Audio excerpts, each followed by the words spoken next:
உங்கள் favourite TV ஷோக்களை இனி miss பண்ண தேவையில்லை. ZEE5 இல் முற்றிலும் இலவசமாக காணுங்கள், இங்கேயும் எப்பொழுதும். ஐயோ அன்பரசி, நான் உன்கிட்ட எப்படி சொல்லுவேன்? அக்கா, இப்போதான் நான் கல்யாணம் ஆகி இந்த வீட்டுக்குள்ளே வந்திருக்கேன். நீங்க என்னோட வயசுல மூத்தவங்க. அதோட நீங்க தான் இந்த வீட்டோட மூத்த மருமகளா இருக்கீங்க. பத்மா மேடத்துக்கு அப்புறம் இந்த வீட்டுல எல்லா உரிமையும் உள்ள ஒருத்தர்னா அது நீங்க தான். என் மேல அன்பா இருப்பீங்களே, இப்ப ஏன் ஆசீர்வாதம் பண்ண மாட்டேங்கிறீங்க? நான் அப்படி என்னக்கா தப்பு பண்ணிட்டேன்? உங்க மனசு கஷ்டப்படுற மாதிரி எதுவும் செய்யலையேக்கா. ஐயோ அன்பு, நீ எந்த தப்பும் பண்ணலம்மா. நீ என் மேல எவ்வளவு பாசம் வச்சிருக்கியோ அதே அளவுக்கு நானும் உன் மேல பாசம் வச்சிருக்கேன். நான் ஹாஸ்பிட்டல்ல கண் முழிச்சதும் உன் கல்யாணம் நடந்துருச்சான்னு தான் முதல்ல கேட்ட அன்பு. உன் மேல இன்னைக்கு இல்ல அன்பு, என்னைக்குமே எனக்கு கோபம் வராது. அதே நேரத்துல உன்னை ஆசீர்வாதம் பண்ற தகுதி எனக்கு இல்லம்மா.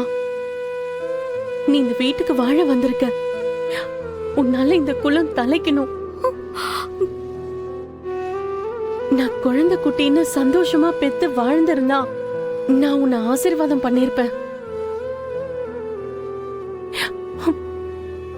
அந்த கடவுளை எனக்கு அந்த கொடுப்பனையை கொடுக்கலையே. அப்படிலாம் ஒண்ணும் இல்லக்கா, நல்ல மனசு இருந்தா போதும்க்கா. என்ன விட அன்பரசி, இங்க நிறைய நல்ல மனசு உள்ளவங்களுடைய ஆசீர்வாதம் உனக்கு இருக்கு. அது எல்லாத்தையும் விட உனக்காகவே வாழ்ந்து இப்போ தெய்வமாகி போன உன் அம்மாவோட ஆசீர்வாதம் உனக்கு எப்பவுமே இருக்கும் அன்பு. நீ நல்லா இருப்ப.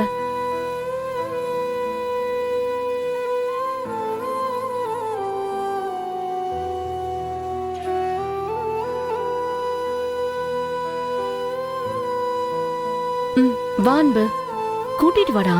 இந்தா வா.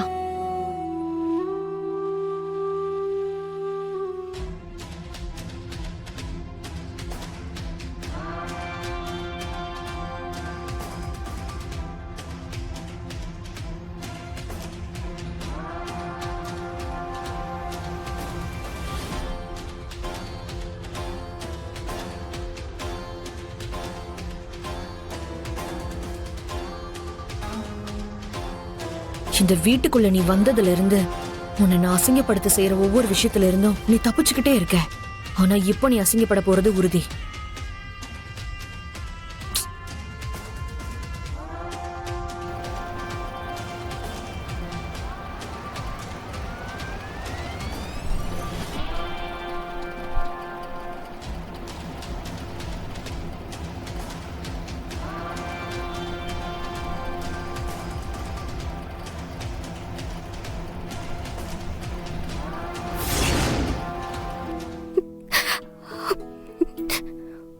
ரொம்ப தேங்க்ஸ் சார்.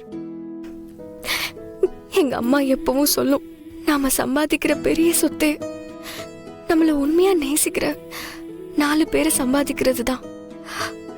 அது கடைசி வரைக்கும் அப்படியே தான் இருந்தது. ஆமா அன்பரசி, ஆன்ட்டி எங்க இருந்தாங்களோ அங்கெல்லாம் அவங்க பாசிட்டிவிட்டி மட்டும்தான் ஸ்ப்ரெட் பண்ணியிருக்காங்க. அவங்க ஒரு குட் சோல். அப்புறம் நீ எனக்கு தேங்க்ஸ் எல்லாம் சொல்ல வேண்டியதில்லை. ஃப்ரெண்ட்ஷிப்குள்ள மட்டும் இல்லை, இந்த ரிலேஷன்ஷிப்குள்ளேயும் தேங்க்ஸு சாரி இதெல்லாம் இருக்கக்கூடாது. இங்கே பாரு, நான் உன்னோட ஹஸ்பண்ட், உன்னை சந்தோஷமாக வச்சு காப்பாற்ற வேண்டியது என்னோட கடமை. இந்தா உன் தேங்க்ஸை திருப்பி வாங்கிக்கோ.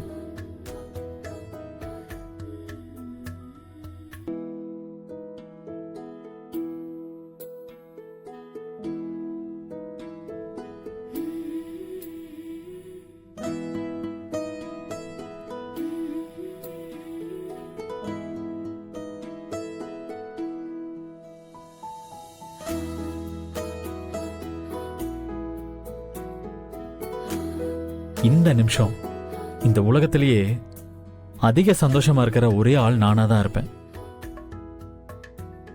என் மனசுக்கு பிடிச்ச அன்பரசிய, என் மனைவிய, என் ரூம்ல, அதுவும் இவ்வளோ நெருக்கமா, இதை விட எனக்கு வேற என்ன சந்தோஷம் வேணும்?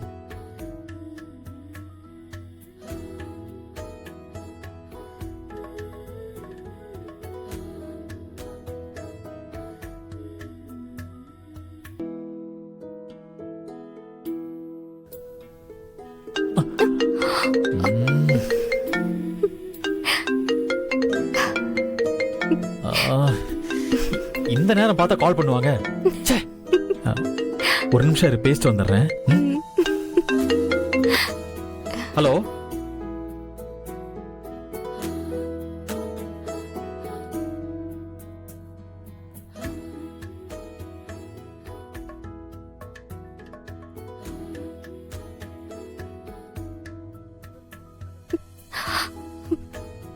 அம்மா, எனக்கு தெரியுமா,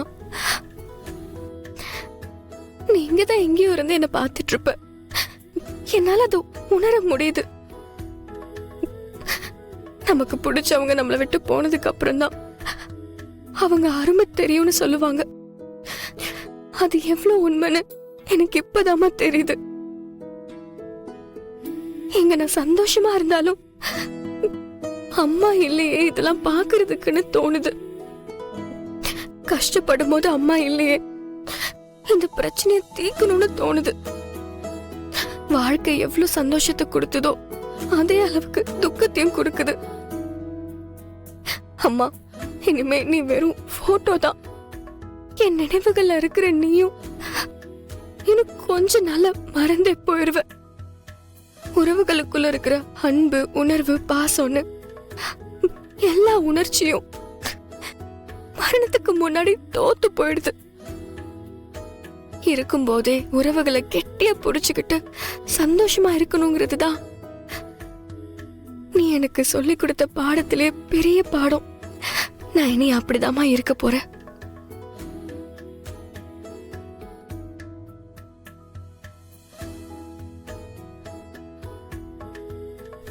உங்க அம்மா உன் பக்கத்துல இருக்க போறது கிடையாது.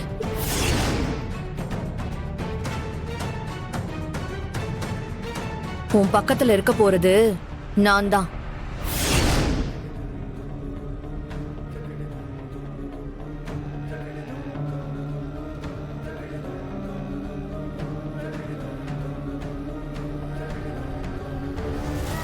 என்ன அப்படி பார்த்துட்டு நின்னுட்டு இருக்க அன்பரசி? உன்னை ஆரத்தி எடுத்து வரவேற்று இந்த வீட்டு குத்து விளக்க ஏத்த வச்சு நீ நல்லா வாழ்றத பாக்குறதுக்கா நான் இங்க வந்திருக்கேன். இல்ல, உனக்கு ஆரத்தி எடுத்தப்போ நான் பேசினதை யார் நம்பினாங்களோ இல்லையோ, நீ நம்பியிருக்க மாட்டேன்னு எனக்கு நல்லாவே தெரியும். நான் இப்ப சொல்றேன், கேட்டுக்கோ. இந்த வீட்டுல உன் கூட தான் நானும் இருக்க போறேன். அது நீ நல்லா வாழ்றத பாக்குறதுக்கெல்லாம் இல்ல, உன்னை இந்த வீட்டை விட்டே துரத்துறதுக்கு. எப்போ விஸ்வா உன் கழுத்துல தாலி கட்டினானோ இனி அவன் எனக்கு தேவை கிடையாது. விஸ்வா நான் உனக்கு போட்ட பிச்சை. ஜீ5 ஆப்பை டவுன்லோட் செய்து அனைத்து எபிசோடுகளையும் இலவசமாக பாருங்க.